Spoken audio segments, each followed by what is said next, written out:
Chapter 13. One afternoon, during some rare unsupervised time, a dozen of us escaped to the bottom of the ridge the school sat on.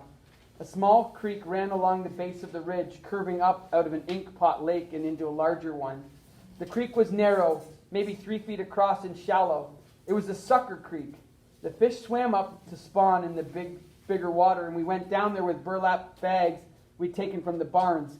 We could see the fish pushing up the water. It was thrilling.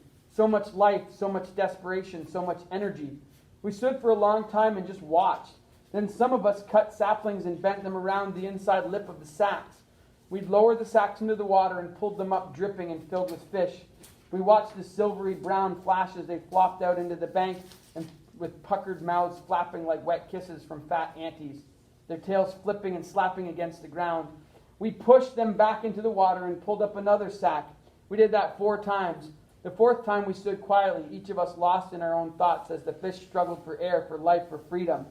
When we bent finally and took the fish in our hands to set them back in the water, most of us were crying. We turned as a group and began the long sloping walk back up to the ridge to the school.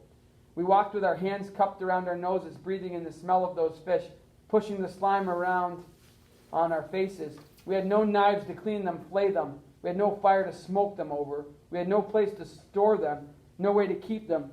When they lay gasping on the grass, it was ourselves we saw fighting for air. We were Indian kids, and all we had was the smell of those fish on our hands. We fell asleep that night with our noses pressed to our hands, and as the days went by and the smell of those suckers faded, there wasn't a one of us that didn't cry for the loss of the life we'd known before.